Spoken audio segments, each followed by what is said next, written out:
shadaqatin jariyah aw ilmin yunta'u bih aw waladin shalihin yad'u lah. Apabila manusia itu mati, terputuslah amalannya kecuali 3 perkara: sedekah jariyah, ilmu yang bermanfaat, atau juga anak yang saleh yang mendoakan dirinya. Ini tawasul yang disyariatkan. Terima kasih Ustaz, waktunya habis. Pemirsa, kita lanjutkan kepada pemateri yang kedua. Insya Allah kami beri kesempatan yang sama, yakni dengan waktu maksimal 30 menit. Kepada yang mulia, Buya dipersilakan. Bismillah. Bismillahirrahmanirrahim. Sangat gamblang dan jelas yang telah disampaikan oleh Al-Ustadz Muhammad Thoharah. Bahkan banyak poin-poin yang harus kita katakan harus benar, dan itulah kebenaran beberapa poin yang disampaikan beliau, dan itu adalah kesepakatan kita. Kalau kita berdoa kepada selain Allah, jelas itu adalah syirik. Kalau kita menyembah kuburan, itu adalah juga tidak benar, syirik. Kalau kita harus membuat kuburan itu dijadikan masjid seperti orang Yahudi, catatan, seperti orang Yahudi, maka itu juga terkutuk. Jadi yang disampaikan oleh beliau banyak hal-hal yang sudah disepakati. Dan alhamdulillah banyak titik temu. Akan tetapi dalam sebuah diskusi hiwar atau tafahum, kita tidak menyebutkan kesepakatan, akan tapi kita mencari titik temu di saat ada perbedaan. Dalam bahasa hiwar adalah tahrir mahal niza. Apa yang menjadikan perbedaan sehingga kita harus bertemu? Maka itu yang harus kita bahas. Adapun kalau menyembah kuburan sudah sepakat, insya Allah. Tapi apakah betul di Cirebon ini ada orang nyembah kuburan? Itu kan jadi pertanyaan nanti. Kalau orang berdoa kepada selain Allah, benar, itu adalah syirik. Tapi siapa yang berdoa kepada selain Allah? Ini barangkali harus dijelaskan nanti. Akan tapi ini yang diperselisihkan itu apa yang sekiranya jika kita salah menjelaskan kepada umat, maka yang terjadi adalah perselisihan juga di umat. Sementara umat Nabi Muhammad ini harus kuat, tapi ternyata harus ribut urusan-urusan yang seharusnya tidak boleh kita berbeda pendapat. Bahwa tentang tawassul dan ziarah kubur, subhanallah, dua-duanya adalah syar'i. Hanya kerinciannya barangkali ada penyelewengan ini yang harus kita jelaskan. Tapi sebelumnya kita akan, makalah kita adalah sebuah pertanyaan. Takut kita berbeda, kenapa kita harus berdebat atau dialog? Kita tidak mengatakan debat. Kalau kita sama, kenapa kita harus diskusi? Kita harus tunjukkan, betulkah Ustaz Thoharah itu berbeda dengan kami? Masya Allah. Betulkah kita berbeda? Asal tahu mungkin Ustaz Thoharah, bagaimana pandangan Ustaz Thoharah tentang kami sebelum kami menjelaskan. Kami adalah orang yang senang merayakan maulid Nabi SAW, dan kami adalah orang yang senang dengan dunia tasawuf, dan kami adalah orang yang bertawasul dengan orang yang meninggal, dan kami adalah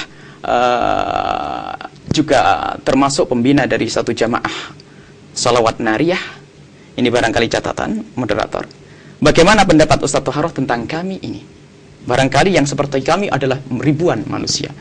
Artinya harus, kalau memang kita berbeda, maka dijelaskan di sini. Kalau ternyata ada kesepakatan, tidak perlu kita melanjutkan sebuah dialog, tapi selesai. Jadi kami adalah orang yang bertawasul dengan orang yang hidup dengan Nabi Muhammad. Kita meyakini tawasul dengan Nabi Muhammad di saat hidup dan di saat Nabi Muhammad setelah meninggal.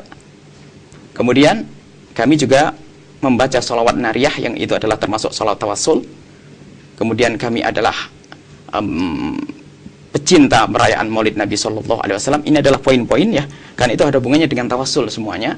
Jadi kita ingin dikomentari dulu nanti tentang kami itu seperti itu, apa? Ada kecocokan. Kalau ternyata Ustaz Thoharah mengatakan tidak ada perbedaan, berarti selesai. Tapi kalau ternyata di sini ada perbedaan, tadi bisa disinggung dalam cerita bahwasanya tawasul kepada orang yang telah meninggal dunia adalah juga tidak boleh, maka kita ingin ditegaskan untuk menilai kami agar ada perbincangan selanjutnya. Barangkali makalah kami seperti itu. Kemudian setelah itu kita juga akan bercerita tentang tawassul, dan insya Allah semuanya seperti yang pernah disampaikan, kita berpegang kepada Nabi Muhammad SAW dan pada kitabullah. Kita tidak boleh nyeleweng dari itu. Baik, kita tidak boleh nyeleweng dari kitabullah dan sunnah Nabi Muhammad SAW, dan juga apa yang telah dilakukan oleh para salafus soleh. Dan ini adalah pegangan supaya kita tidak ngelantur ke sana kemari. Dan siapa kira yang berpegang kepada salafus soleh. Ini adalah standar kita untuk diskusi supaya tidak kemana-mana. Jadi tahrir mahallun niza ini penting. Adapun secara umum umat Indonesia, barangkali Anda, saya berbahagia jika kami bertatapan dengan Anda yang selama ini adalah ikut pengajiannya Ustadz Toharoh. Barangkali ini kesempatan emas bagi kami untuk kami berkomunikasi dengan beliau-beliau yang sebetulnya kami rindu suatu ketika jika ada pertemuan-pertemuan seperti ini terus. Kemudian juga bagi sahabat-sahabat atau saudara-saudara yang lainnya yang biasa menyaksikan Cirebon TV, itu adalah Masya Allah, terima kasih juga Anda menyaksikan. Jadi sebelum kita melanjutkan, barangkali harus ada di sini. Kita tidak ingin membuat sebuah makalah yang berbeda. Kalau memang tidak ada perbedaan, kita tidak usah melanjutkan. Barangkali saya kembalikan ke moderator tentang saya tadi, bagaimana komentar Ustadz Toharoh tentang kami yang seperti itu. Ya, terima kasih. Baik Ustadz, tadi Buya Yahya telah menjelaskan bahwa diantaranya beliau senang dengan sholawat naria, suka dengan maulid Nabi, bertawasul kepada Nabi di saat hidup juga di saat Nabi meninggal, dan senang dengan dunia tasawuf. Nah mungkin di sini Buya minta dikritisi, adakah dari yang dilakukan oleh Buya itu satu katakanlah yang belum dilakukan, yang tidak dilakukan oleh para apa syirik, apa bid'ah, apa tidak, begitu kan? Iya. Silakan Ustaz. Ya, saya senang sekali dialog seperti ini ya. Kita istilahnya enjoy ya, kita enak ya. Kekeluargaan ya, bahkan bukan hanya kekeluargaan, persaudaraan seperti ini. Ya, saling bertanya, saling memberikan jawaban, solusi ya, saling sharing atau mengisi. Ya, namanya manusia, kita tidak luput daripada salah dan dosa ya. Tidak ada kita yang maksum kecuali Rasul saja. Oleh karena itu Allah juga mengingatkan kita untuk saling tawasul hak, saling memberi wasiat atau nasihat dengan kebenaran tentunya, karena mengingat kita semua tidak ada yang maksum. Dan saya sangat menghormati beliau dengan tawaduknya beliau, yakni menyampaikan pertanyaan dulu kepada saya ya, atau tanggapan ya tentang beberapa poin yang disebutkan tadi. Dan sesuai dengan kesepakatan kita, sebetulnya kita tidak ingin melebar pembahasan kita kepada hal-hal yang lain. Yang kita soroti hanyalah tentang ziarah kubur dan tentang tawasul. Adapun nanti tentang maulid, tentang tasawuf, atau tentang macam-macam yang lainnya, insya Allah saya senang sekali untuk bertemu lagi seperti ini. Kita lanjutkan nanti dialognya atau diskusinya, atau barangkali ya obrolannya. Saya kira lebih maslahat. Karena kesepakatan kita hanyalah membicarakan sekitar ziarah dan tawasul ya. Jadi mohon maaf ini kalau saya tidak menanggapi yang masalah mauludnya atau tasawufnya atau nariaannya, saya mohon maaf sekali lagi.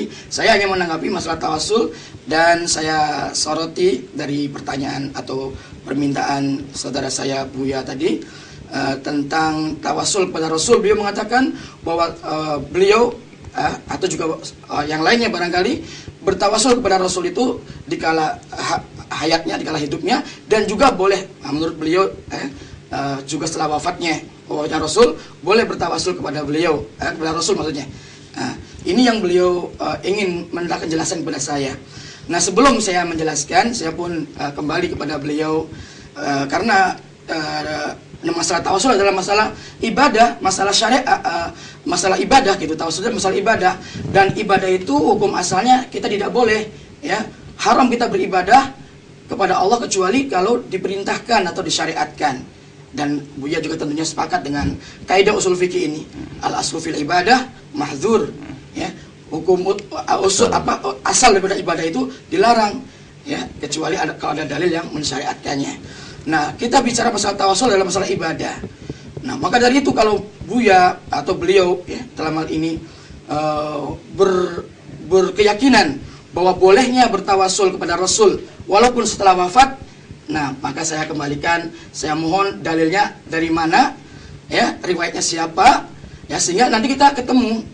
Kalau memang ada dalil hadis yang sahih yang membolehkan kita bertawasul kepada Nabi setelah Nabi itu wafat, ya ahlan wa sahlan, saya menerima dengan lapang dada. Kalau memang itu ada hadis, ada riwayat yang sahih atau yang benar penerapannya dan penempatannya atau pemahamannya. Jadi mohon sebelum saya menanggapi lebih lanjut, saya minta dasar apa Buya ini meyakini bahwa boleh tawasul kepada Rasul setelah wafatnya beliau.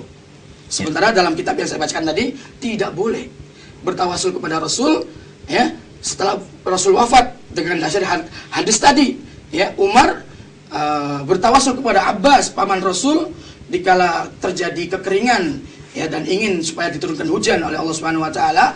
Kalau saja tawasul kepada Rasul itu dibolehkan, maka pasti Umar ini tidak mungkin datang kepada Abbas, pasti kepada Rasul saja tawasulnya, yang jauh lebih mulia daripada Abbas itu sendiri. Nah, kenapa Umar bin Khattab ini larinya kepada Abbas untuk didoakan oleh Abbas, padahal Rasul waktu itu sudah meninggal dunia? Kalau saja boleh bertawasul kepada Rasul, ya, kalau saja boleh bertawasul kepada Rasul walaupun sudah wafat, maka pasti Umar lebih tahu dalam masalah ini dan pasti cukup akan bertawasul kepada Nabi itu afdol daripada bertawasul kepada Abbas paman beliau yang masih hidup di kala itu. Nah, ini mohon dijelaskan. Saya sudah menyampaikan dalilnya, tinggal Buya tolong jelaskan dalilnya. Ya, silakan Buya. Jadi untuk mengenai sholat nariyah, maulid Nabi dan tasawuf itu memang serang aja kami sisipkan itu, karena dalam sholat nariyah itu adalah sholawat tawassul. Baik. Beliau belum menjawab, artinya karena belum menjawab, kami meyakini seperti itu dan dalil kita ada dan kita akan hadirkan semuanya. Tapi beliau juga membawa dalil tadi, Ustaz Thaharah membawa dalil. Karena kita prinsipnya harus kembali kepada kitabullah dan sunnah Nabi Muhammad SAW. Kita tidak harus dengan omongan siapapun, begitu ya. Betul. Baik. Maka kita juga mungkin belum dijawab oleh Ustaz Thaharah barang ini. Sebetulnya tidak bisa kita melanjutkan karena kebetulan permasalahannya adalah siapa yang dikatakan dan siapa yang mengatakan. Selama ini adalah yang tersebar di masyarakat adalah bukan orang yang bertawasul mencaci atau mohon maaf atau menyalah-nyalahkan yang tidak mau bertawasul. Akan tapi permasalahannya adalah ada orang yang tidak bertawasul menyalahkan yang bertawasul. Ini kan di masyarakat seperti itu. Sebetulnya memang pertanyaan ini sudah waktunya dan seharusnya langsung dijawab supaya kalau ada perbedaan baru nanti kita datangkan dalilnya. Dan kita akan mengkritisi apa yang didatangkan oleh yang saya hormati Ustaz Thaharah tentang hujah-hujahnya. Gimana Ustaz sebagai moderator, kira-kira benar apa tidak seperti itu? Panjenengan di masyarakat orang sudah mengatakan seperti itu, karena kalau kita kalau ini belum ada perbedaan, kita tidak bisa berdiskusi. Harus ada dijelaskan adanya perbedaan. Kalau kesepakatan alhamdulillah semuanya tadi saya kita sebutkan sepakat dan banyak mungkin beberapa poin di sini kita sepakat. Cuman adalah harus ada kita cari perbedaan itu, baru kita diskusikan perbedaan ini, nanti kita akan ketemu berjabat tangan yang baik. Baik. Jadi gini, sebenarnya bahwa diskusi yang kita sajikan pada malam hari ini, kita ini mencari titik persamaan tentunya dengan kembali kepada Al-Quran Sunnah dan pemahaman salaful ummah, itu yang kita sepakati. Adapun misalnya ketika kita nanti di akhirnya setelah kita kembali kepada Quran, kepada Sunnah dan pemahaman salaful ummah, toh masih terjadi perbedaan, inilah di sini kita butuhkan tasamuh, saling bertoleransi. Yang jelas bahwa apa yang disampaikan oleh Ustaz Thaharah itu bertawasul kepada Nabi yang tadi Buya katakan di saat hidup dan mati. Jadi Ustaz Thaharah minta penjelasan bagaimana seharusnya atau adakah dalil yang berkenaan dengan hal tersebut, artinya dengan tawasul kepada yang sudah mati. Nah, adapun mengenai tadi salat tariyah maulid Nabi dan lain sebagainya itu baik, kita tidak bicara maulid Nabi, tidak. Iya. Baik. Jadi masih belum kita ke situ. Kita akan mengkritisi apa yang dia sampaikan Ustaz Thaharah sekaligus kita datangkan dalilnya. Iya. Ustaz Thaharah membawa tentang masalah ziarah kubur dan nanti kita sekaligus datangkan dalil kita. Bahwa Ustaz Thaharah menyebutkan tentang yang pertama hadis ya, hadis sahih ya. Bahwasanya Allah akan mengutuk orang-orang Yahudi yang membuat masjid ya, kubur mereka adalah sebagai kubur orang nabi mereka sebagai masjid. Ini adalah kesepakatan. Kalau ada orang yang seperti orang Yahudi membuat kuburan mereka sebagai masjid, maka terkutuk. Bahkan itu adalah syirik. Akan tapi ini jangan diarahkan kepada orang yang kebetulan masjidnya adalah di hadapannya adalah lahan terbuka untuk kubur. Barangkali itu harus dijelaskan. Artinya ini berbeda kasusnya, apalagi kalau kita membaca hadis yang lainnya, ja'alu tamathila, mereka membuat patung-patung sehingga dikutuk oleh Rasulullah SAW. Mereka membuat patung di tempat kuburan mereka sehingga disembah. Jadi masjid di situ adalah sesembahan. Jadi sangat jelas bukan orang untuk ziarah kubur.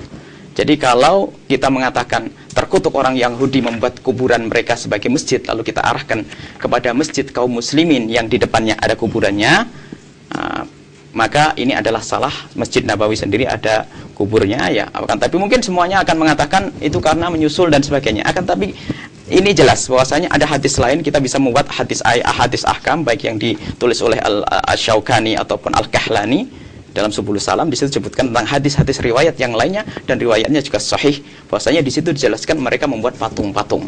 Jadi sangat jelas Nabi Muhammad marah waktu itu, mengutuk mereka karena seperti itu. Maka tidak ingin kaum muslimin ada yang membuat seperti itu. Jadi bukan masjid di depannya ada kuburannya. Kalau kuburan dijadikan masjid, sepakat kita. Ini adalah tidak diperkenankan. Kemudian masalah ya, ini untuk lebih jelasnya. Jadi kira-kira praktisnya seperti apa nih Bu ya? Kan tadi menurut Buya bahwa kita sepakat bahwa membangun kuburan seperti Yahudi dan Nasrani. Iya. Nah kira-kira bentuk realnya biar masyarakat itu tidak bingung seperti apa ya? Karena di dalam sebuah memahami hadis tidak boleh dengan hawa kita, tapi harus ada tangkihul manat. Tahqiqul manat. Tahqiqul manat itu kita membaca apa sih dulu yang terjadi zaman Nabi Muhammad supaya ada gambaran jelas. Kalau tidak, itu akhirnya kita menghukumi dengan hawa. Ini sesuai dengan tafsirannya sendiri. Yang terjadi pada zaman Nabi seperti apa saat itu? Kita tidak akan mengkafirkan kaum muslimin sedunia semuanya gara-gara di depannya ada kuburan. Ya, okay? Jadi ini adalah yang harus jelas. Konkretnya seperti itu. Tahqiqul manatnya adalah bahwasanya pada kisah itu adalah mereka membuat patung-patung dan menyembah patung-patung mereka. Jadi bukan karena ada kuburan di depan sebuah masjid. Baik, ya, itu satu. Bagaimana masih banyak. Oh, masih. Dan ini atau dikritisi satu-satu? Ya, satu-satu aja dulu. Gimana Ustaz? Iya, betul. Baik. Ya. Nanti kita lanjutkan. Menurut persepsi Ustaz Dhahra gimana? Iya, saya bacakan aja masalah tadi. Ya, memang itu keterangan lain berkenaan dengan mereka membuat patung-patung yang kemudian mereka sembah. Alangkah baiknya saya bacakan dari kitab ini, halaman 24. Di sini dikatakan dalam penafsiran waqalu la tadharunna alihatakum wa la tadharunna waddan wa la su'an wa la yaghutsa wa ya'uq wa nasra. Jangan kalian membiarkan tuhan-tuhan kalian, dan jangan pula kalian membiarkan yaitu patung Wad, patung Suwa, patung Yaghus, patung Ya'uq dan patung Nasr. Ini perkataan umatnya Nabi Nuh alaihissalam. Fa fi tafsir al-ma'sur an Ibnu Abbas wa ghairihi minas salaf, maka di dalam kitab tafsir al-ma'sur dari Ibnu Abbas dan yang lainnya dari ulama salaf, anha ulail khamsa asma'u rijalin salihin. Sesungguhnya mereka yang 5 tadi yang disebutkan dalam ayat tadi, Yaghus, Wad, Suwa, Yaghus, Ya'uq dan Nasr, itu adalah patung-patungnya nama-nama daripada orang-orang yang saleh min qaumi Nuh, dari kaumnya Nabi Nuh. Falamma halaku auha syaitan ila qaumihim.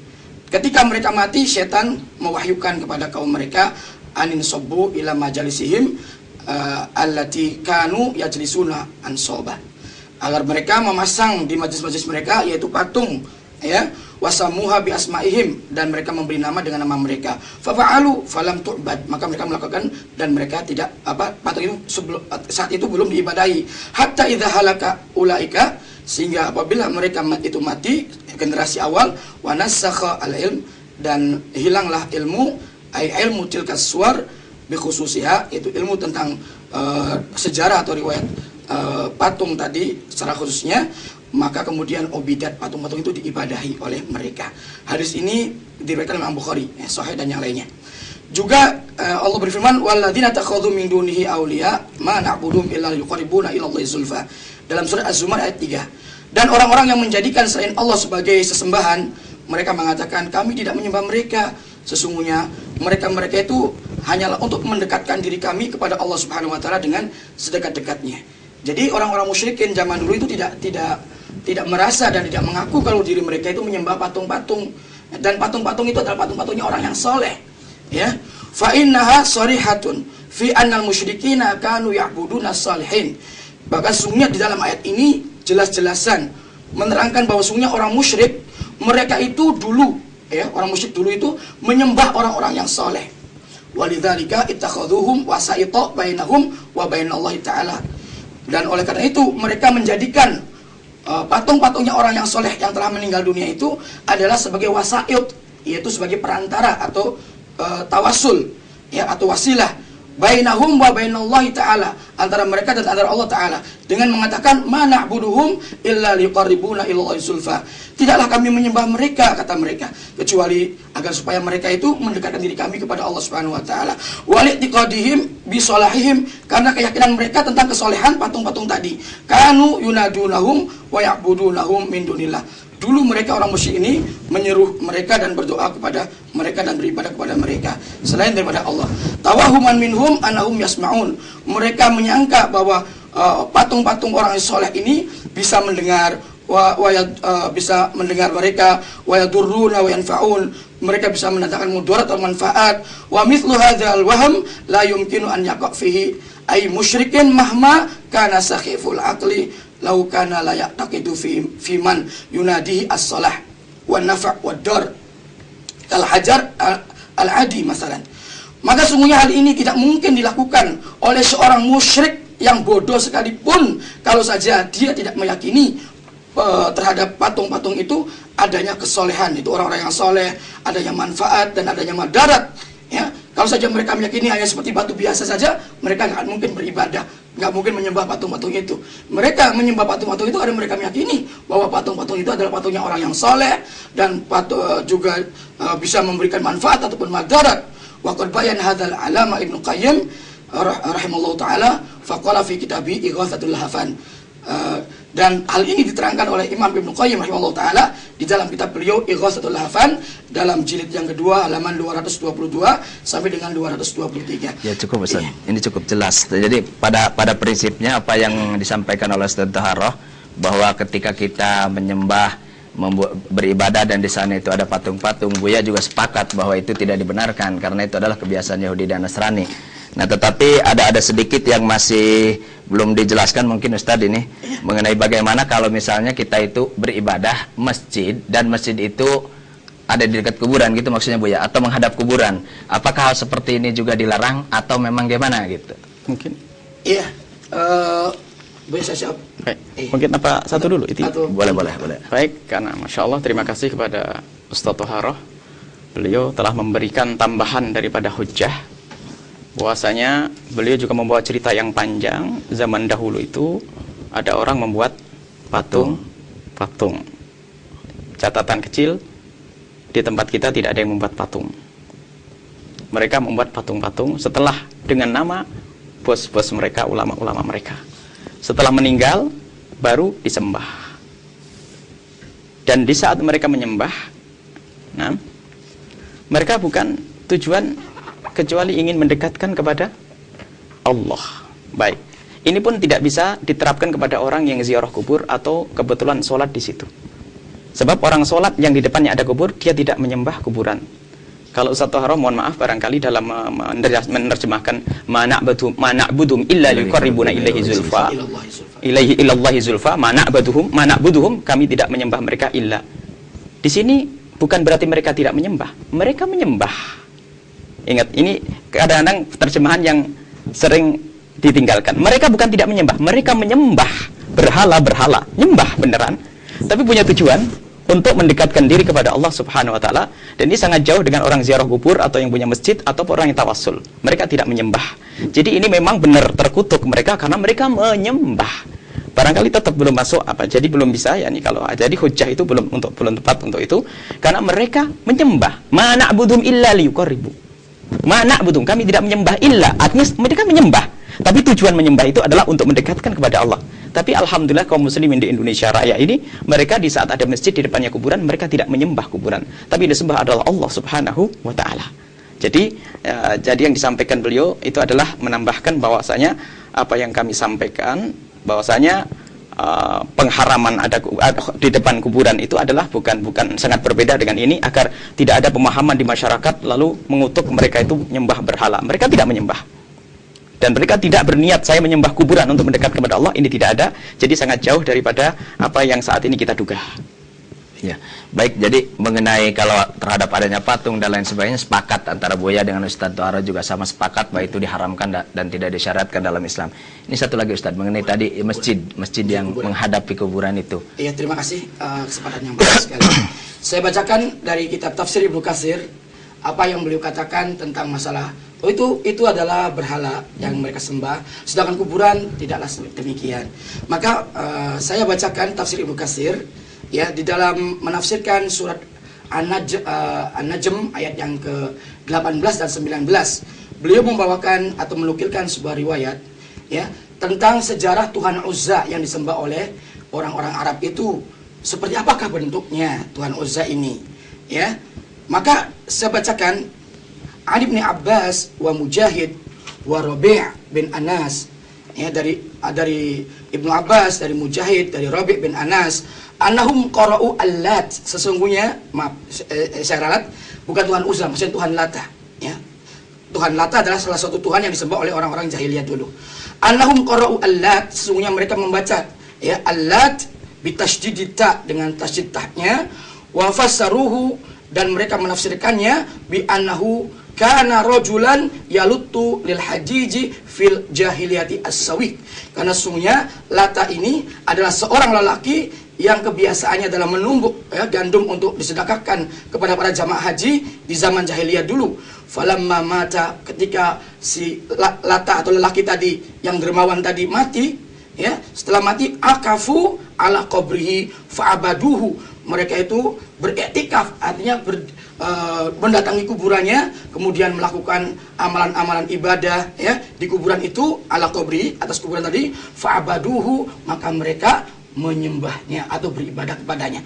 Jadi dengan sebab ya kuburan yang jadi kuburannya orang yang dermawan, yang soleh, yang dia itu gemar untuk infak, sodako kepada tamu-tamu Allah jamaah haji saat itu, pasti umat juga cinta kepadanya. Nah dikala mati ini orang yang soleh kemudian dikubur, nah kuburannya didatangi oleh orang-orang, kemudian mereka iktikaf di sana, ibadah di sana, dan itulah mereka berarti kemudian terjadilah penyembahan terhadap Tuhan Lata. Jadi Tuhan Lata itu jangan dikira bentuknya adalah berhala dari batu, bukan, tapi berupa kuburan. Ini yang perlu kita sehingga harus hati-hati. Makanya Nabi itu sebelum wafatnya mengingatkan para sahabatnya supaya hati-hati sama kuburan. Jangan seperti apa yang dilakukan oleh orang Yahudi, orang Nasrani, mengkultuskan kuburan para nabi dan orang-orang yang soleh, dijadikannya tempat untuk peribadatan mereka di kuburan-kuburan itu, yang sehingga ya terjerumuslah mereka kepada kesyirikan dan dilaknat serta dikutuk oleh Allah Subhanahu wa taala. Ini yang dikhawatirkan oleh Nabi, dan sungguh pada saat ini di zaman sekarang ini banyak sekali saudara-saudara kita yang bahkan ya melakukan yang demikian, apalagi tentunya orang-orang yang awam ya yang nggak ngerti. Dan insya Allah untuk orang yang ngerti barangkali ziarah kubur karena ngerti ilmunya, ngerti syariatnya, insya Allah aman dari masalah itu. Tapi kita bicara orang-orang awam, kalau kita biarkan, tidak kita ingatkan seperti itu, tentunya kasihan, mereka akan terjerumus. Maka dari itu saya ingin dan saya sangat cinta kepada mereka, tidak ingin mereka itu celaka atau terjerumus, maka saya ingatkan dan saya ajak ke jalan yang benar. Inilah ya istilahnya yang diterangkan oleh Rasul, oleh para ulama kita, para salafus soleh, ya para ahli tafsir, ya seperti itu pemahamannya. Dan masalah masjid di depannya ada kuburan juga hadisnya sudah jelas. Nabi melarang kita sholat menghadap kuburan, dan Nabi melarang kita duduk di atas kuburan atau menginjak kuburan. Itu larangan secara syariat. Kenapa? Dzari'ah, saddu dzari'ah, itu mencegah ya jangan sampai terjadi kesyirikan ini menimpa sebelum terjadi, dicegah dulu. Nah ini namanya saddu dzari'ah dalam istilah syariat. Ya, jangan kita biarkan seperti itu. Ya, karena tidak aman untuk terjerumus pada kesyirikan, bahaya kan begitu. Nah, sekiranya. Baik, terima kasih. Jadi saya pikir ini sudah jelas. Adapun misalnya masih ada titik perbedaan pada pemirsa Cirebon TV, silahkan saudara-saudara bisa memilih mana yang terbaik menurut saudara. Insya Allah penjelasan dari Buya sudah cukup jelas mengenai hal ini. Penjelasan dari Ustadz Toharo juga sudah cukup jelas. Sekarang ini ada yang selanjutnya tadi. Ini yang biasa terjadi di masyarakat itu. Jadi di masyarakat itu kan ketika hari-hari tertentu, misalnya di hari Jumat atau di hari apa, mereka rame-rame gitu pergi ke kuburan, mereka berziarah, kemudian mereka di sana membaca Al-Quran di kuburan. Sementara di dalam hadis tadi yang saya dengar bahwa tidak boleh membaca Quran di kuburan, dan saya yakin Buya juga sepakat. Bagaimana menurut Buya dengan tanggapan orang-orang yang baca Quran di kuburan? Baik, bismillahirrahmanirrahim. Ada sambungannya dengan yang disampaikan tadi, karena masjid juga sekarang masjid di Indonesia adalah di depannya kuburan. Dilarang sholat ke kubur sudah jelas ulama. Kalau kita baca syarahnya hadis, itu adalah bukan hanya sholat menghadap, bukan sholat menghadap ke kubur, tapi dijadikan kubur itu kiblat. Kalau menghadap ke kubur kebetulan memang tempatnya di situ atau kuburannya di depan, itu bukan, tidak ada kita menghadap Ada kita paham masalah sutrat musolli. Tidak sengaja gitu ya. Bukan sengaja, artinya memang tidak berniat untuk menghadap ke kubur atau mengagungkan kuburan dengan sholatnya. Itu sudah sangat jelas. Jadi tetap kita tidak masuk di dalam babnya. Karena yang kita bahas adalah bagaimana masjid itu, yang ditanyakan adalah masjid. Jadi kalau menyembah, kemudian yang disampaikan kepada Ustaz Tohro juga terima kasih dari Ibnu Katsir, tetap bahwasanya di situ ada penyembahan. Yang namanya Lata itu disembah. Jadi akan tapi masjid dengan kuburan tidak ada sesembahan di sini. Agar adapun masalah Saddud Dhara'i, Nabi Muhammad sendiri tetap mengatakan ziarah kubur. Nabi Muhammad memerintahkan ziarah kubur. Jadi ada ziarah kubur yang diajarkan Nabi Muhammad SAW. Ziarah kubur yani ala wazurah fa inna tudakumul akhirah. Mereka ziarah kubur mengingatkan kematian. Kalau memang Saddud Dhara'i, mestinya Nabi Muhammad melarang sekaligus tentang ziarah kubur ya, agar tidak sampai seperti itu. Jadi ceritanya setelah orang itu meninggal, iktikaf, ya'bud. Setelah iktikaf di kuburan lalu menyembahnya, bukan ziarah dan bukan menjadikan masjid. Jadi tetap tidak ke tempat yang kita persoalkan, yaitu masjid di depannya kuburan. Tetapi tetap bahwasanya masjid dengan kuburan, asalkan masjidnya itu adalah masjid sendiri, kuburan sendiri, itu adalah jelas, itu adalah sangat diperkenankan. Dan ini yang harus kita perhatikan. Jadi apa yang disampaikan Ustaz Tohro, mohon maaf, jadi belum masuk kepada apa yang kami kritisi tadi, tetap masih agak aja belum tepat. Jadi ada sesembahan di situ, ada penyembahan. Kemudian juga ada iktikaf. Kalau orang sholat di masjid di depannya ada kuburan, sama sekali barangkali lupa dengan kuburannya.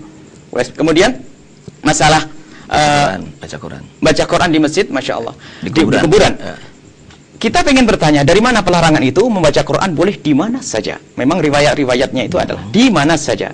Adapun kalau dalilnya adalah satu haram membawa dalil tentang wala taj'alu buyutakum qubura maqabira. Itu adalah tentang agar kita memperhatikan rumah, agar jangan rumah itu kayak kuburan. Tapi di sini tidak ada larangan membaca Al-Quran di kuburan. Dari mana larangan itu? Sementara melarang ini harus ada jelas, ada nasnya. Kalau memang kita kembali kepada kitab sunnah Nabi, tidak ada larangan. Tidak ada larangan membaca Al-Quran di atas kuburan. Bagaimana dengan terang-terangan kita mengatakan dilarang? Ini yang harus dijelaskan. Ya, terima kasih. Bagaimana Pak Ustaz? Iya, terima kasih. Saya tanggapi dengan masalah tadi. Ini kalau saja ya, masalah membaca Quran di atas kuburan tadi, kalau saja membaca Quran itu tidak dilarang di atas kuburan, ngapain Nabi ngomong-ngomong atau mewasiatkan kepada umatnya jangan kalian jadikan rumah kalian seperti kuburan? Bilang aja Nabi kepada umatnya bahwa jadikanlah rumah kalian seperti kuburan. Karena apa bedanya antara rumah dengan kuburan? Di kuburan boleh baca Quran dan di rumah juga boleh baca Quran. Ngapain Nabi istilahnya bahasa Cirebonnya dereng-dereng ngomong kepada istilahnya apa? Kepada umatnya, jangan kalian jadikan rumah kalian seperti kuburan. Nah, dan Nabi menganjurkan di rumah dibaca Quran, di kuburan tidak boleh dibaca Quran. Ini sudah jelas sekali pemahamannya bahwa tidak boleh di kuburan itu membaca Quran. Kalau saja boleh membaca Quran, pasti Nabi bacalah kalian, jadikanlah rumah kalian seperti kuburan, karena kuburan juga boleh baca Quran dan rumah kalian juga boleh baca Quran. Jadikan rumah kalian sebagai kuburan atau seperti kuburan. Tidak mungkin Nabi mengatakan jangan kalian jadikan rumah kalian seperti kuburan. Kalau saja tadi dibolehkan membaca Quran di dalam. Ini adalah pemahaman yang jelas, tidak perlu lagi penafsiran dan penjabaran. Sudah cukup jelas sekali. Kemudian mengenai masjid yang ada kuburan, saya sepakat sekali. Artinya begini, apabila masjid itu dibangun di wilayahnya dan kuburan dibangun tersendiri di wilayahnya, ya, dengan dibatasi misalnya oleh ada jalan atau solokan atau pagar kuburan itu sendiri dipagar, nggak ada masalah. Ya, nggak ada masalah. Kita juga sepakat dengan Buya tadi. Kalau seperti ini artinya mustakil, masjid mustakil, tersendiri, dan kuburan juga tersendiri, walaupun memang ada di hadapan kiblatnya, arah kiblatnya, ya, tidak apa-apa karena ada batas, ya, dan di situ akan aman orang untuk terjerumus kepada suatu penyembahan terhadap kuburan itu. Nah, yang kita masalahkan adalah di masjid itu, ya seperti banyak kita dapati di masjid-masjid, subhanallah, bahkan ada kuburannya, orang matinya dikuburnya di dalam masjidnya gitu. Di dalam masjid sengaja, itu ada juga kita dapati. Nah, ini yang sangat kita tidak setuju gitu, sangat kita kritisi. Adapun yang tadi dikatakan oleh Buya tadi, terpisah antara masjid dengan kuburan, walaupun ada di depannya nggak ada masalah. Saya setuju. Karena terpisah itu ya. Selanjutnya nih Buya, mengenai yang sering terjadi juga, ini ketika masuk wilayah kuburan itu kan kita dianjurkan untuk berdoa. Nah, tetapi kadang-kadang ada doa yang memang khusus diajarkan oleh Nabi, seperti kita masuk dalam kuburan, assalamualaikum ya ahlal kubur, dan seterusnya. Tetapi ada orang yang sengaja datang ke kuburan untuk berdoa, tidak hanya mendoakan si ahli kubur, tetapi dia berdoa untuk dirinya di dekat kuburan. Nah, hal seperti ini kan tentunya Gimana itu menurut syariat Islam? Pandangan Buya gimana Baik. tentang hal ini? Ada sambungannya dengan sebelumnya tentang membaca Quran di atas kubur. Barangkali Ustaz Taharah kita minta menghadirkan hadisnya lengkap. Jangan dijadikan kuburan itu tempat hari raya. Kemudian jangan jadikan rumahmu seperti kuburan. Di sini tidak ada ada tandingannya. Artinya di saat jangan menjadikan rumahmu seperti kuburan, sisi lain jangan menjadikan kuburan itu tempat seperti hari raya. Id. Itu apa? Itu harus menjelaskan. Id jangan diartikan orang membaca Al-Quran di situ. Ini kesalahan. Id itu jangan sampai dijadikan namanya. Kalau masalah orang berkumpul mungkin sebab karena dia menjalankan apa yang dianjurkan Rasul untuk melakukan ziarah, tentunya tidak bisa kita salahkan yang demikian itu. Apalagi mengambil satu tempo tertentu dengan tetap menjaga kehormatan orang ziarah. Ini jelas tidaknya apa-apa karena menjalankan apa yang dianjurkan Nabi Muhammad. Maka harus menjelaskan Id ini apa. Supaya sebagian orang mengatakan Id, lah kok membaca Al-Quran di situ seperti hari raya. Ini adalah suatu keboliman di dalam kepada teks hadis Nabi SAW. Jadi bahwasanya membaca Al-Quran kalau jangan kau jadikan rumahmu seperti kuburan. Artinya ini kok tiba-tiba larangan ya Al-Quran di kubur. Ini membaca Al-Quran dengan sengaja atau tidak disengaja? Ini bukan untuk mengagungkan kuburan, membaca Al-Quran di mana saja, di jalan, di mana, termasuk di kuburan. Bahkan tidak ada teks. Kalau hanya memahami ini dari mafhum isyarat atau jelas dari segi mana. Kan kita perlu ya, jangan hanya mengatakan jangan jadikan rumahmu kuburan. Sementara masjid itu Id, bukan suruh jangan sampai membaca Al-Quran di situ. Id dengan kuburan ada keselambungan. Kemudian di dalam Al-Quran, tapi bacalah di rumahmu itu ayat Al-Quran dan sebagainya. Jadi tetap ini tidak jelas melarang bahwasanya di kuburan itu dibacakan untuk membaca Al-Quran. Karena kita mohon dari lafadznya dulu. Pemahaman ulama juga salafus soleh seperti apa, mereka belum ada yang melarang teks yang melarang seperti itu. Mereka pemahaman mereka adalah wajar begitu saja. Jangan kau jadikan Id ya, tempat ya yang artinya bukan untuk mengingat kematian, karena Id itu melupakan kematian. Jangan jadikan kuburan itu menjadikan kamu lalai akan kematian. Id di sini bisa dimaknai seperti itu sesuai dengan hadis yang disebutkan Ustaz Taharah tadi. Tapi kalau dikatakan membaca Al-Quran ini adalah salah. Kenapa kita membaca Al-Quran yang di situ mengingatkan kita kematian? Jadi ini pelarangan harus jelas. Jadi belum masuk kepada yang disampaikan kalau dilarang baca kubur. Kemudian dari salafus soleh, dari salafun soleh belum mangkul dari Nabi SAW mansus atau dari para sahabah ya, itu tidak ada. Kecuali ada, mohon maaf, mufassirin akhir lah itu ada. Tapi dari ini adalah kejelasan. Kemudian apa yang disampaikan panjenengan sampaikan masalah berdoa tapi bukan untuk ahli kubur. Berdoa di kubur untuk diri sama adalah tidak ada larangan. Bahkan kalau kita datang ke kuburan dengan bertawassul, datang ke kuburan untuk mengingat kematian, plus sekaligus saya adalah untuk memohon kepada Allah, karena kita dianjurkan berdoa kapan saja, di mana saja, apalagi di saat-saat tertentu ziarah kubur. Kemudian saat itu bertawassul, ya, bertawassul kepada orang meninggal. Itu adalah jika diperkenankan dan ada hujjahnya. Hanya permasalahannya kita belum dijawab oleh Ustaz Taharah. Kita perbedaannya di mana ya? Kita hanya menjawab mengkritisi ini saja. Nah, ini jadi ada hujjahnya dan dalilnya. Barangkali kita sedikit tanya. Berarti nanti kita senang kalau Ustaz Taharah membawa kitab Ibnu Katsir. Nanti kita akan kembali banyak kepada Ibnu Katsir. Artinya Ibnu Katsir jadi pegangan pada detik ini. Ya, jadi Ustaz tadi menurut Buya bahwa penjelasan hadis yang tadi belum lengkap. Jadi mohon Iya, terima kasih. Jadi saya perlu jelaskan kembali.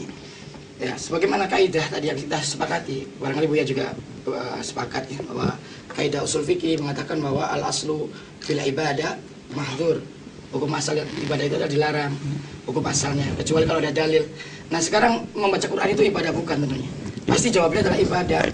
Nah, dalam masalah ibadah ini adakah contoh atau keterangan atau sahabat atau siapa yang di sana pernah mereka melakukan membaca Quran di kuburan tersebut? Ya, kalau saja ada, kita juga akan menerima karena memang hadisnya sahih atau riwayatnya sahih. Tapi kalau memang tidak ada yang melakukan yang demikian, jadi mohon maaf. Ya, secara kaidah usul fikih, hukum asal ibadah tidak boleh dilarang. Ya, aslinya dilarang hukum asal ibadah itu kecuali kalau ada dalil yang mensyariatkan. Nah, kemudian saya yang poin yang kedua, masalah tadi Buya menanyakan tentang perbedaan kita tentang tawasul. Jelas sekali dari satu titik perbedaannya. Saya mengatakan bahwa tawasul kepada orang mati itu tidak boleh. Ya. Sedangkan Buya mengatakan bahwa tawasul kepada orang yang sudah mati itu boleh. Ini tak perbedaan kita. Nah, saya mengatakan boleh, saya mengatakan tidak boleh bertawasul kepada orang yang mati itu, saya sudah memaparkan dalilnya, hujah-hujahnya. Sekarang saya menuntut atau meminta kepada beliau dengan sangat, tinggal beliau silakan, beliau mengatakan bahwa tawasul kepada orang yang mati itu boleh. Nah, ini saya minta dalil-dalilnya. Tinggal enak nanti Buya menyampaikan dalilnya, sahih apa tidak akan saya terima begitu. Ya. Sedikit lagi Ustadz, mengenai tadi orang yang berdoa di kubur, menurut pandangan antum? Ya tadi kembali bahwa kuburan adalah bukan tempatnya untuk peribadatan. Jadi, berdoa termasuk ibadah. Iya, gitu. Kita khawatir nanti akan terjerumus kepada seperti orang yang dilakukan oleh Yahudi dan Nasrani, yang menjadikan kuburan itu adalah sebagai masjid-masjid tempat ibadah mereka. Ini khawatir ke sana. Berdoa itu untuk orang ahli kubur itu bisa dilakukan di rumah, di masjid, atau di mana tempat. Insya Allah doa kita akan sampai untuk orang yang meninggal dunia. Baik, terima kasih kepada dua narasumber. Waktu kita tinggal sedikit. Untuk sebelum ditutup kami beri kesempatan dulu. Kalau tadi yang memulai adalah Ustadz Toharoh, sekarang saya persilahkan kepada Buya untuk menutup ya beberapa menit tausiah terakhirnya sebelum kita tutup. Silakan 3 sampai 5 menit. Baik, obrolan kita berapa? 1 jam setengah atau 2 jam? Sampai jam 10. Kita belum masuk kepada pembahasan. Iya. Artinya masih jauh dari apa yang kita inginkan. Iya. Jadi kesepakatan kita yang pertama tadi sudah jelas tentang masjid tadi. Kemudian Ustadz Toharoh mengatakan kepada kami al-aslu fil ibadah itu mahdzur memang. Ibadah itu aslinya dilarang. Saya pikir ini sangat jelas.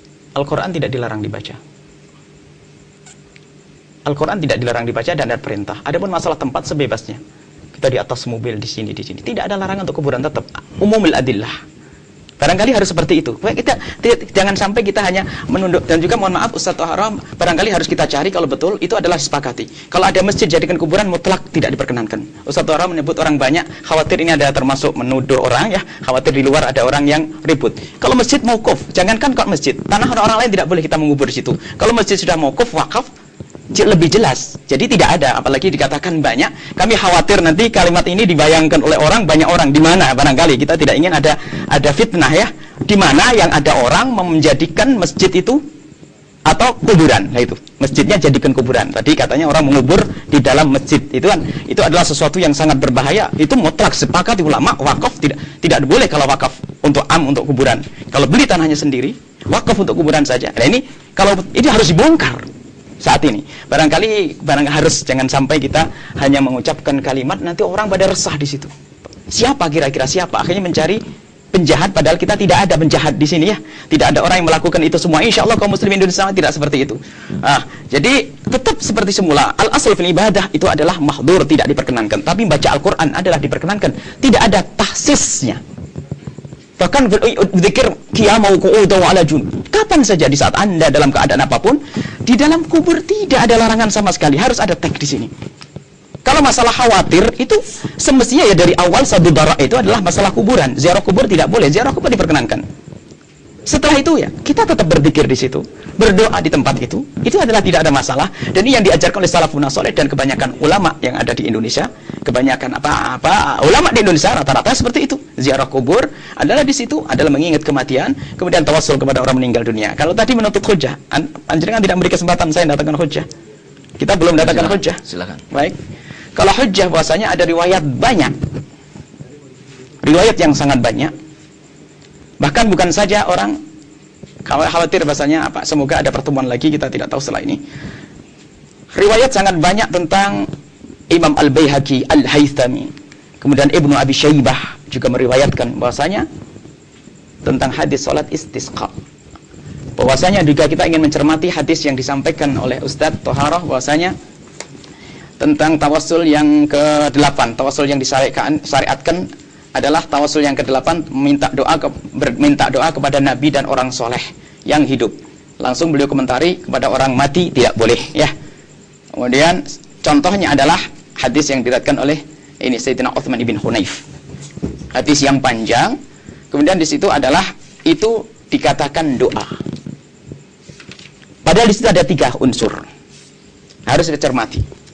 Yang pertama adalah seorang sahabat Nabi datang ke Rasulullah minta didoakan agar matanya dibuka karena sakit. Jadi dalam penerjemahan kita harus adil, tidak boleh dikemas dengan terjemahan kita lalu orang mengikuti pemahaman hawa kita. Di situ ada orang minta didoakan oleh Rasulullah. Lalu Rasulullah bertanya, kamu pengen sembuh atau pengen begitu saja? Kalau pengen begitu saja, itu lebih bagus. Dikatakan bahasanya, in syi'ta da'autu lak, kalau mau aku doakan. Wa in syi'ta sabarta, kalau mau engkau sabar, fa huwa khairun lak, itu lebih bagus darimu. Lalu orang itu mengatakan, ud'u ya, doakan ya Rasulullah. Fa'amarahu, Nabi Muhammad menyuruh ayatawadda, berwudu, fayuhsin wudu'ahu, memperbaiki wudu'nya, fayusalli, lalu salat raka'ataini, 2 rakaat, sampai diajari waqra' bihadat du'a, raka'ataini yad'u bihadat du'a, suruh berdoa, Allahumma inni as'aluka, ya Allah aku memohon kepadamu, wa atawajjahu ilaika, dan menghadap kepadamu, binabiyyika, dengan nabimu, Nabi Muhammad, Nabi rahmati Nabi Muhammad. Lain tawassul. Jadi di sini orang itu juga berdoa, orang itu memohon kepada Allah dan doanya doa tawassul. Nabi Muhammad juga mendoakan. Kemudian di dalam doanya dia juga beringinan bahwa semoga doa Nabi Muhammad dikabul agar mata saya sembuh. Jadi tidak boleh kita katakan ini hanya doa tawassul dengan doa saja. Dia berdoa dan di dalam doanya itu membawa Nabi Muhammad binabiyyika, Nabi rahmati.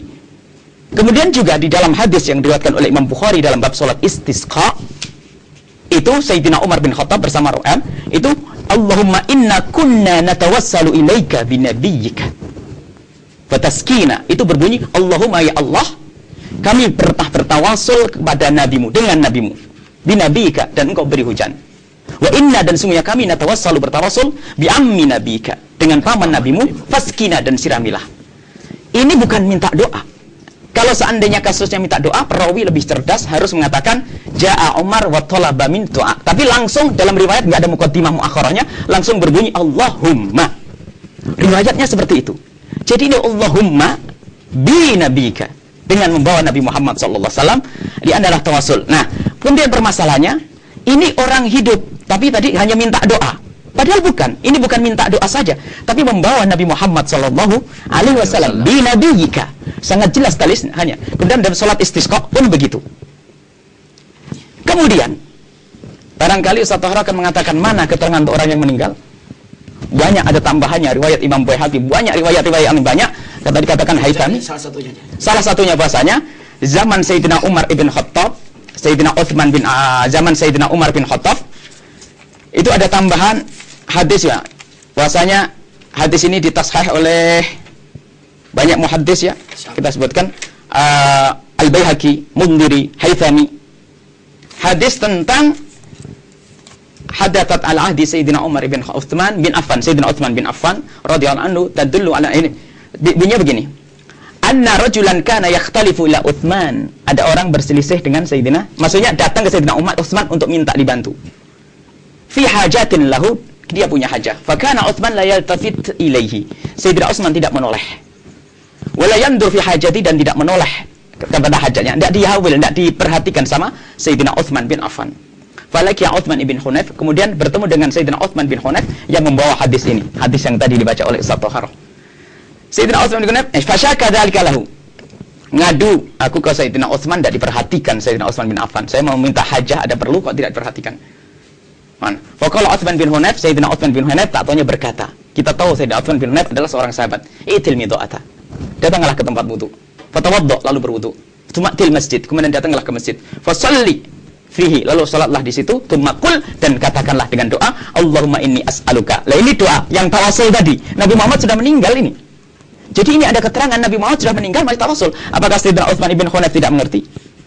Bahkan bukan saja begitu, barangkali ceritanya ini panjang. Kalau seandainya datang kepada Nabi Muhammad mengatakan, ya Rasulullah istaghfir li rabbi, ya Allah mintakan ampun kepada Tuhanku, ini tidak sampai derajat syirik, tidak sampai derajat bid'ah, dikatakan sesat.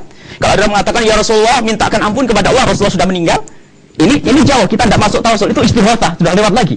Ini tawasul jelas bahwasanya ini hadis ini adalah ditashih dari masa ke masa, kecuali akhir zaman baru orang mencoba mentad'if. Tapi bagaimana? Yang mengatakan sahih, termasuk yang bernama Sayyidina Ibnu Hajar Al-Asqalani juga mengukuhkan di dalam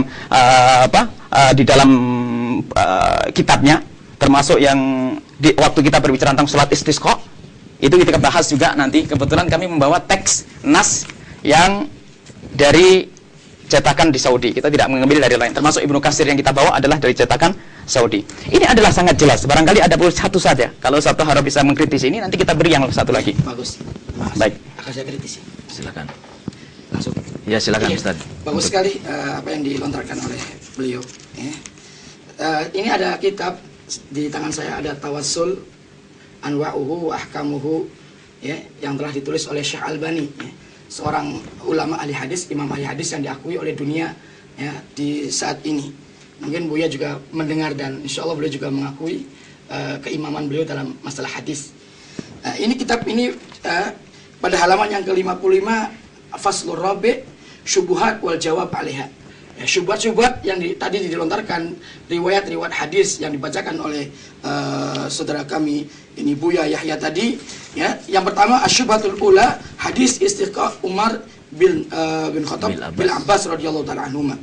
Ya, istisqanya Umar, ya, minta hujan pada Allah Subhanahu wa taala, yang dilakukan oleh Umar terhadap Ibnu Abbas radhiyallahu taala anhuma, ya.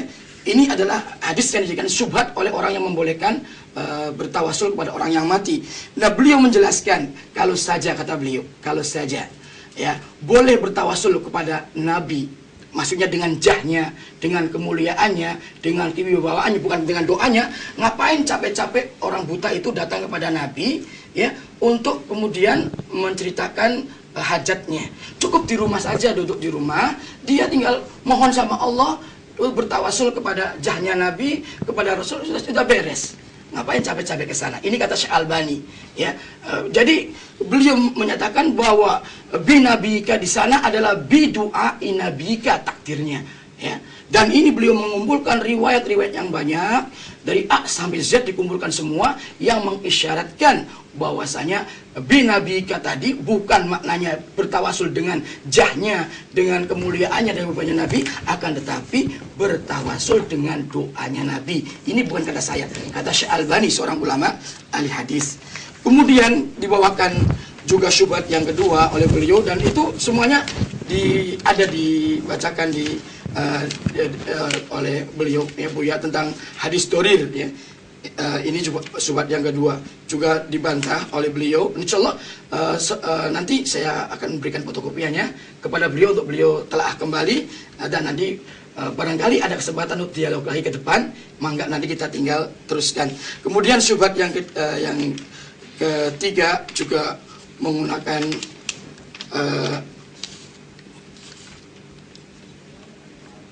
hadis yang lainnya, ya. Sebetulnya semua beliau rinci penjelasannya dan pendoifannya, ya, dari riwayat-riwayat yang dijadikannya tersebut, ya, yaitu dengan hadis-hadis doif yang berkenaan dengan tawasul. Di antaranya adalah hadis Sa'id Al-Khudri, ya, di mana di sini dijelaskan juga tentang masalah tadi. Dan beliau katakan ada perawinya adalah Atiyah bin Sa'id Al-Aufa, ini adalah doif, lemah. Kemudian juga diperinteri lagi, insya Allah nanti akan saya kasihkan kepada beliau untuk beliau baca, barangkali bantahan Syekh Albani ini atau penjelasan Syekh Albani tentang syubhat-syubhat yang digunakan oleh orang-orang yang membolehkan tawasul dengan orang yang mati ini. Demikian, ya. Hadis-hadisnya semuanya ada di sini. Apa yang Buya Yahya tadi sampaikan pendalilannya, ya, berkenaan dengan orang yang mati, tawasul mati, sudah ada di dalam kitab ini, dan bagaimana bantahan Syekh Albani terhadapnya, penjelasannya. Dan alangkah indahnya kalau Buya juga turut membaca kitab ini. Nanti kita ketemu lagi di lain kesempatan. Dan ada lagi kesempatan untuk berbicara. Masih ada tambahan. Masih ada tambahan, dok. Iya. Silakan, Buya, barangkali mau berkata. Belum dijelaskan tentang hadis ini. Sudah kita jelaskan berarti belum tuntas, ya. Artinya kita sudah mendatangkan dalilnya, beliau minta dalil. Artinya dalil ini harus diruntuhkan agar kita datangkan satu lagi dalil. Ustaz Tohara belum meruntuhkan dalil ini. Ini bukan kita anggaplah Ustaz Tohara mengikuti Ustaz atau Syekh Albani. Kan pikir harus kita kembali kepada teks. Syekh Albani adalah seandainya beliau mujtahid, bisa salah, bisa ini. Dan itu adalah takwilan beliau mendatangkan hadis-hadis itu tidak sesuai dengan yang kita inginkan. Kita adalah kembali kitabullah sunnah Nabi Muhammad SAW. Kalau kami terus terang tidak berani seperti itu, kami juga nukil ulama. Sebetulnya kita tidak hanya Albani saja, Syekh Albani saja yang kita lihat. Yang lain yang mengatakan itu boleh itu juga lebih banyak. Dan lebih dulu dari Syekh Albani. Termasuk Ibnu Katsir sendiri tentang hadis yang kita sebut dikatakan sahih. Bahkan kemudian lebih dari itu Ibnu Katsir itu di mana? Lanjut dulu. Bidayah baik. Ya, baik, dulu. kemudian kita datangkan juga hal yang lain, bukan saja itu. Ibnu Katsir itu meriwayatkan banyak hal yang sebetulnya seperti gini saja. Itu bab tawasul dengan orang mati. Kalau seandainya ada orang datang ke kuburan, ini ada jawabannya karena ini ada. Kalau ada orang datang ke kuburan mengatakan, "Beri aku ya Rasulullah mintakan ampun kepada Allah." Itu kira-kira bagaimana hukumnya? Lebih parah mana dengan orang yang bertawasul dengan orang mati? Satu haraf barangkali kita minta. Iya, jelas tidak boleh tadi. Jelas tidak boleh. Tidak boleh. Baik, meminta kali. Baik, sekarang kita pengen kalau begitu kalau tahqiq Ibnu Katsir orang besar karena ya kebetulan kita membawa juga Ibnu Katsir, kita nambah mau yang lainnya sebab kalau yang lainnya takut tidak beda. Takut tidak sama karena kalau tafsir yang lainnya kita juga membaca satu haraf kebetulan baca kitab yang namanya apa? Ibnu Katsir, tafsirnya Ibnu Katsir. Barangkali bisa dilihat di dalam masalah ayat Al-Quran yang berbunyi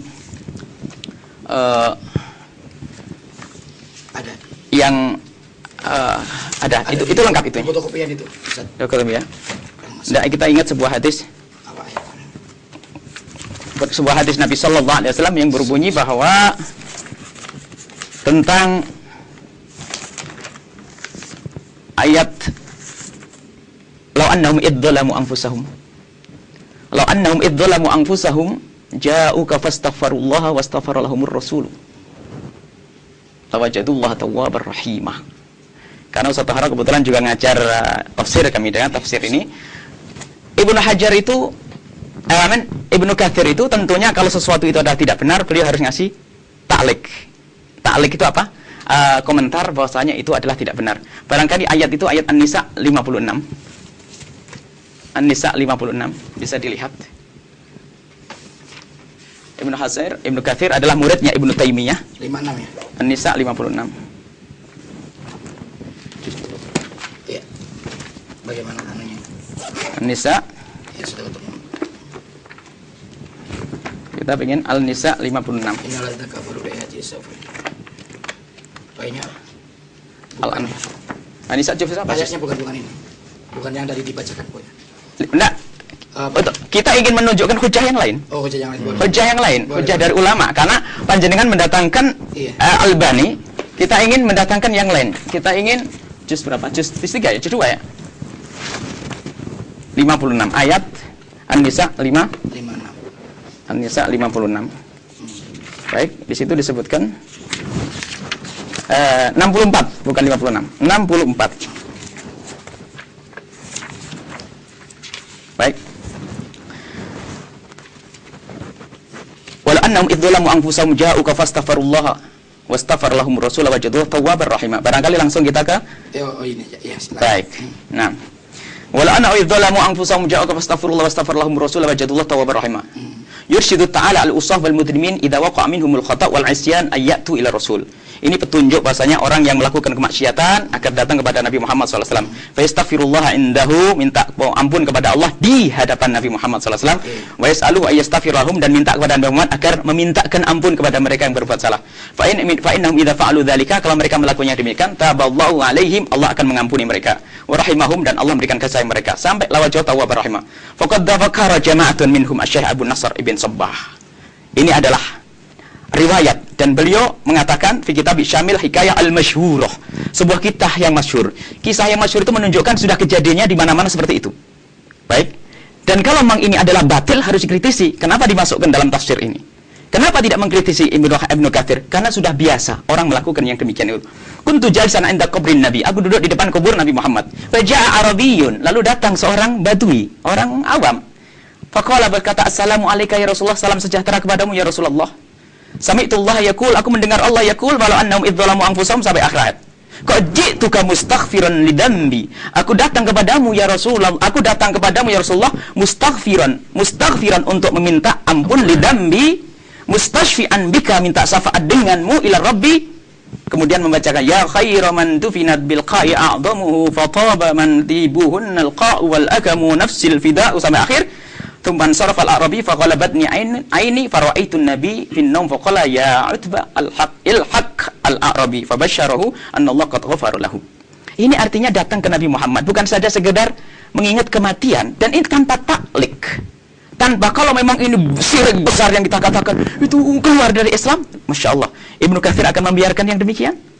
Jadi perlu kita tidak cukup dengan tulisannya Albani, kita perlu kembali kepada ulama. Sejatinya kita hanya ingin sedikit luas saja, agar tidak sedikit-sedikit orang harus kita katakan masuk neraka, ini bid'ah, ini sesat. Jadi jelas. Belum lagi nanti apa tafsir ya dari yang lainnya.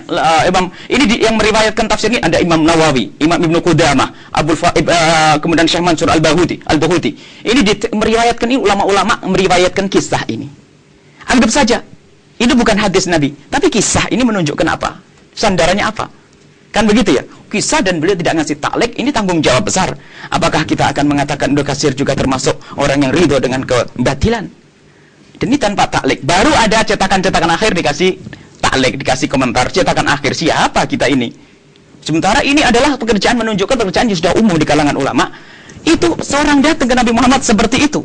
Lebih lagi tentang tawassul, hadisnya tadi sangat jelas. Jadi mohon kalau kisah Albani kita baca, akan tapi baca yang lainnya.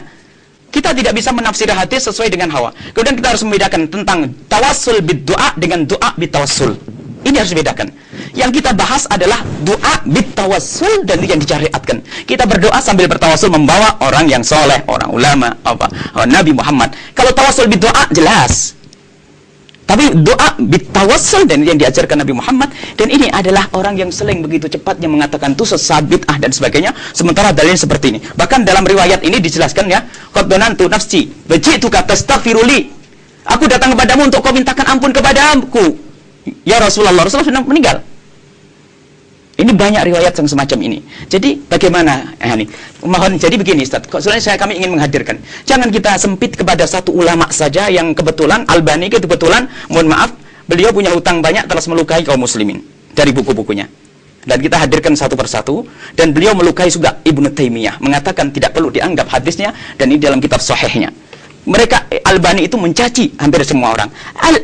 Ibnu Taimiyah dikatakan la yu'tamad fit tashihi idza aradta an ta'tamid farji ila kitabi. Sampai tidak dikatakan teman-teman, tidak dianggap tasihnya Ibnu Taimiyah. Coba pengikutnya kira-kira marah atau tidak? Ini memang barangkali Albani disingkirkan dulu bukunya, kita baca bukunya ulama-ulama. Adapun masalah pengakuan dunia, semoga ini adalah wallahualam salah betul. Ini maksud kami apa? Kita tidak cukup dengan bukunya Albani. Kemudian masih banyak hujah-hujah yang lainnya. Insya Allah kita akan datangkan. Intinya apa? Ya Ustaz, kita tidak mudah mengatakan orang seperti ini masuk neraka, sesat. Masya Allah, kita ingin bersatu agar tidak ada permusuhan lagi. Wallahu a'lam bishawab. Ya, baik. Kepada Ustaz Bahar untuk mengkritisi. Saya tanggapi dari apa yang mengenai keterangan dalam tafsir Ibnu Katsir ini amat sangat salah kalau dikatakan semua yang dibawakan oleh Imam Ibnu Katsir dalam tafsirnya periwayatannya semuanya sahih, karena Imam Ibnu Katsir tidak mentaklik atau tidak menjelaskannya. Ini sangat tidak benar sekali, karena betapa banyak hadis-hadis riwayat yang Israiliyat, yang juga dhaif dan lemah, beliau bawakan juga di dalam tafsirnya. Jadi tidak semua riwayat di dalam tafsir Ibnu Katsir itu semuanya sahih 100%, 100%. Nah, jadi tidak benar kalau dikatakan Imam Ibnu Katsir membawakan riwayat ini kemudian gara-gara tidak menjelaskan ini sahih apa tidak, ya, ada membiarkan begitu saja berarti ini Ibnu Katsir setuju. Tidak demikian konsepnya, ini nggak benar. Jadi yang benar adalah Imam Ibnu Katsir membawakan bagus sekali tafsirnya, ayat dengan ayat, kemudian dengan riwayat, bahkan ya, sampai perkataan sahabat atau tabi'in beliau bawakan, ya, dengan di sana banyak beliau tidak mentashih hadis tersebut, begitu saja membawakan riwayat. Oleh karena itu kita perlu juga hati-hati dalam istilahnya artinya untuk mensensor riwayat-riwayat yang ada dibawakan dalam tafsir Ibnu Katsir ini. Ya, tidak semuanya sahih. Nah, kemudian juga yang kedua mengenai bagaimana Syekh Albani dianggapnya mencaci maki Ibnu Taimiyah, ini adalah suatu perkataan yang tidak mencaci, mengatakan merendahkan tentang takhrij hadis. Lalu merendahkan tentang takhrij hadis.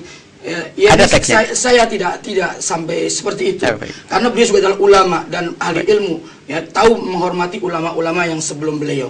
Ya, dan wajar kalau memang orang terdahulu kemudian salah dalam mentasheh, itu hal yang wajar karena manusia tidak maksum.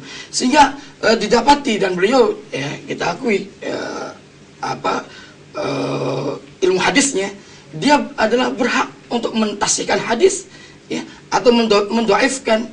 Ya, dan banyak imam-imam terdahulu yang dinyatakan sahih oleh Imam Tirmidzi misalnya, atau Imam Al-Hakim, yang tasihnya dianggap oleh ahli tafsir itu ada yang mutasahil, ya, ini gampang mentasihkan, padahal nyatanya hadisnya dhaif. Dan tidak mengapa dalam keilmuan hadis, bukan berarti tidak hormat mereka, bukan berarti melecehkan, menghinakan. Kalau ini Imam Hakim mensahihkan hadis, kemudian datang orang kemudian ini mendoifkan, berarti kurang ajar dianggapnya, naudzubillah min dzalik. Ulama tidak demikian akhlaknya. Dan Syekh Albani adalah orang yang sangat tahu tentang bagaimana mereka harus berakhlak dan menghormati ulama-ulama, apalagi Ibnu Taimiyah. Oleh karena itu mohon jangan sampai hal ini dinyatakan seperti itu. Baik. Saya tidak setuju dengan perkataan tadi. Terima kasih. Dan mohon maaf, masih ada kesempatan untuk saya ngomong? Ya, terakhir ini, ya.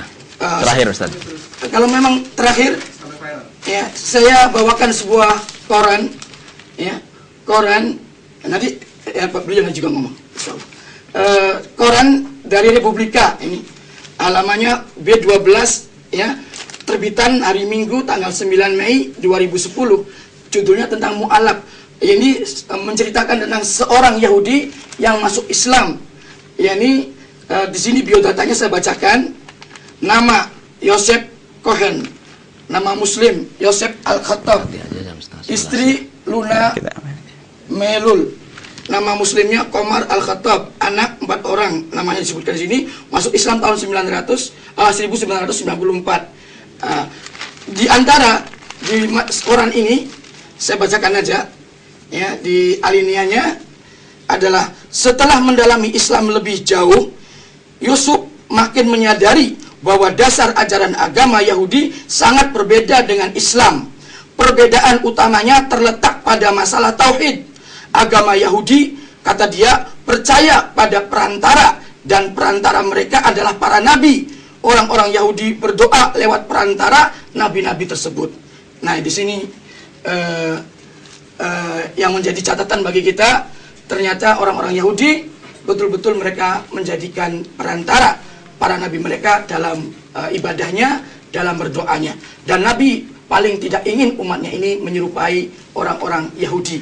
Demikian saya kembalikan. Ya, silakan Buya untuk mengkritisi dan kemudian langsung untuk tausiah terakhir dari Buya. Masya Allah, terima kasih. Mohon maaf kami tadi bukan niat mencaci, dan kalimat kami pun kami jelaskan bahwa Syekh Albani ada salah satu catatannya, terburu-buru mengatakan Ibnu Taimiyah tidak tamat fikih hadis. Dalam kitab, dalam sahihnya ada halamannya, kita bisa dikankan nanti. Kita kaget bagaimana kok hanya ingin mengatakan sayalah yang berhak, tapi lalu cukup mengatakan saya. Ini ada, ini teksnya kita bacakan. Mohon maaf Ustaz, kita tidak ingin wa minal ajabi haqqan ayatajarra Syekhul Islam ala inkari hadzal hadis wa taktibihi. Kemudian kulli man waqafa ala hadzal kitab aw ghairihi, na'am, alla yubadir illa amal. Terus terakhir, wa qad sahna sabil lidzalika ma'allakna alaihi fama kana tabitan fa kana tabitan al-amal bihi wa atu alaihi nawajid. Ini adalah dan itu ada panjang ke belakang bahwasanya ada beliau mengatakan yatajarra. Ini adalah kita tidak pengen keluar tentang berbicara tentang Syekh Albani. Artinya mohon maaf Ustaz, kita tidak hanya berpegang kepada beliau saja di dalam urusan bab ziarah kubur dan sebagainya, kita yang lainnya. Kemudian kalau menolak tentang sebuah buku hanya katanya bahwasanya dia bukan maksum, kemudian setelah itu bisa saja dia salah, begitu gampangnya. Kita kajian ilmiah, diselesaikan poin yang kita bahas tadi. Ini dikatakan oleh Ibnu Katsir, yang beliau adalah juga dikatakan alim, muridnya Ibnu Taimiyah, dan beliau mengambil riwayat itu untuk menafsiri ayat tersebut dan tidak mendatangkan yang lainnya. Kalau beliau mendatangkan asal riwayat, barangkali ada cerita yang lainnya, iya, tapi satu-satunya cerita yang dihadirkan untuk menafsiri ayat itu. Artinya, ini kenapa kok tidak khusnudzon? Ya sudah, kalau begitu ya itu adalah masalah sederhana yang tawasul dengan orang meninggal. Bahkan kalau datang dengan kalimat seperti itu, arti yang penting meyakini yang kepada Allah. Cobalah jangan sampai kita mudah caci maki. Sebab kalau mencaci maki kita khawatir termasuk mencaci ini secara tidak langsung. Nah, kepada siapa? Ibnu Katsir. Jadi perlu kita itu berhati-hati. Kita ingin bahwasanya yang kita bahas kajian ilmiah kita, ini dalilnya. Belum lagi yang lain. Ini adalah pendapat ulama karena Ustadz mendatangkan Syekh Albani. Kita seperti ini. Kita datangkan ulama juga. Kalau ke hadis sudah selesai bahasanya, tadi hadis. Berarti kami bisa menyimpulkan bahwasanya apa yang kami sampaikan tadi, tolonglah jangan sampai ada permasalahan. Karena ada hadisnya. Kalau ada hadisnya berarti ini adalah benar, bisa diikuti. Bisa, tidak mungkin kita katakan bid'ah, apalagi harus kita katakan syirik ya. Apalagi tadi disebutkan oleh pengarang kitab ini, siapa Ustaz yang kita baca ini? Al-Syekh Jamil Zainu ya. Mengatakan itu adalah langsung disebut sebagai syirkul akbar ya. Atau al-amat ya. Ini adalah termasuk bagaimana Ibnu Katsir membiarkan syirkul akbar ya kepada orang mati. Dan kita harus membedakan antara doa ini, karena Masya Allah ceritanya panjang, karena banyak yang didatangkan oleh Ustaz Tohara, perlu kita kritis satu-satu. Tidak bisa membedakan antara tawassul dengan doa. Kalau doa selesai, mendoa kepada orang mati jelas tidak boleh. Tapi jangan kita mengatakan berdoa. Kalimat ini tidak pernah dirubah. Kalau ayat mengatakan wala tad'u min dunillahi ma la yanfa'uk, jangan berdoa kepada selain Allah. Ini jelas. Tapi bukan bertawassul ini, berdoa. Tapi kadang-kadang kita mencoba mengartikan yang berbeda. Doa. Kemudian kata ada lagi ma'allah, itu ada bersama Allah. Kita nyembah, bukan kita bertawassul. Selama ini disebut Nabi Muhammad, bukan ma'allah. Jadi sebetulnya sangat sederhana. Kita ingin mengukuhkan bahwasanya para mutawassilin, ahli tawassul, dengan cara yang kami sebutkan ya, menyebut ke pangkat Nabi Muhammad. Disebut pangkat Nabi Muhammad sudah tidak luar biasa. Bahkan kalau kita pangkat Nabi Muhammad itu maksudnya kemuliaan Nabi Muhammad. Kita bertawassul dengan Nabi Muhammad itu karena apanya? Karena zatnya, karena pangkatnya, karena apa? Nabi Muhammad SAW. Kalau bidoa ini adalah lain. Kita bukan tawassul, bukan tawassul, bukan bidoa, tapi doa bitawassul yang kita sebutkan. Jadi ini adalah yang kami gambarkan. Ternyata tawassul ada. Ustadz bisa mengambil kesimpulan sebagai kesimpulan sebagai moderator bahwasanya ada hujjahnya. Bagi yang bertawassul dengan orang meninggal ada hujjahnya. Jadi mungkin karena tadi kami untuk menutup, semoga tidak ada perselisihan antara kami dengan Ustadz Tohara setelah ini. Barangkali setelah ini tidak perlu lagi kita mengatakan bahwasanya yang bertawassul kepada orang mati sampai derajat bid'ah, apalagi kepada syirik ini adalah kesepakatan yang bisa apalagi jelas, kecuali harus didatangkan hujjahnya. Terima kasih. Tidak dalam hal ini maaf. Nanti Baik. Belum sepakat. Nanti ada untuk silakan udah baik, Bu ya. Lagi seperti itu. Baik. Ya. Maka silakan. Makasih. Komentar terakhir Ustaz. Iya, jadi kalau dikatakan sepakat, kita belum sepakat kalau mengenai satu hal tadi yang kita perselisihkan, yaitu bahwa saya mengatakan tidak bolehnya kita bertawassul kepada orang yang mati, sementara beliau juga masih tetap mempertahankan. Saya pakai dalil tadi, Ustaz. Iya. Abdurrahman bin Hunayf. Iya, pakai dalil. Saya juga pakai dalil tadi. Jadi kalau dikatakan kita sepakat itu tidak. Baik. Saya nggak sepakat tadi. Nah, itu saja kesimpulannya. Baik, terima kasih. Terima kasih untuk semuanya karena waktu kita juga sudah habis dan pada akhirnya saya selaku moderator dapat menyimpulkan bahwa memang tawassul ada yang masru dan ada yang mamnu. Ada yang disyariatkan dan juga ada yang dilarang, dan itu semua telah dipaparkan oleh kedua pemateri, dan saya yakin pemirsa di rumah ini sudah bisa memahami arah pembicaraan kedua pemateri. Adapun misalnya masih belum ada kesepakatan, ini saya pikir sesuatu hal yang memang indah. Karena apa? Karena perbedaan ini semuanya didasarkan kepada argumen-argumen yang dibawakan oleh para ulama. Adapun masalah misalnya pemirsa dan kaum muslimin mau memilih pendapat yang mana dan yang mana, itu terserah. Yang jelas kita memohon kepada Allah Subhanahu wa taala, semoga Allah Subhanahu wa taala senantiasa memberikan taufik dan hidayah bimbingan kepada kita semua. Juga semoga Allah Subhanahu wa taala memberikan keberkahan kepada kita semua, dan Allah Subhanahu wa taala menjadikan kita mampu menjalankan syariatnya dan menjauhi apa yang dilarangnya. Dan Allah senantiasa menyelamatkan kita di dunia dan akhirat, dan kita semoga tetap berada pada siratal mustaqim. Akhirnya kami selaku moderator terima kasih kepada Ustadz Tohara, terima kasih kepada Buya, dan terima kasih kepada Cirebon TV yang telah menayangkan acara ini. Mudah-mudahan Allah membalas kebaikan seluruh kerabat kerja yang meliput acara ini. Dari kami selaku moderator, kurang lebihnya mohon maaf, dan mohon maaf atas segala kekurangan kami. Subhanakallahumma bihamdik asyhadu an la ilaha illa anta astaghfiruka wa atubu ilaik. Wassalamualaikum warahmatullahi wabarakatuh.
Ternyata Ustaz Toharoh tidak bisa hadir karena beliau mengirim surat dengan alasan yang pertama, kami tidak bisa memenuhi kebutuhan keinginan antum karena padatnya agenda saya pribadi. Kemudian di sini ada wahaddatsani syaikhun shadiqun annahu ra'a rajulan, dia melihat seorang laki-laki yusolli ila qabril Jailani, salat ke kuburnya Syekh Abdul Qadir Jailani, wa yatrukul qiblata, dan meninggalkan kiblat. Ini tulis buku ini. Insya Allah orang Cirebon yang paling bodoh pun ngerti kalau itu salah.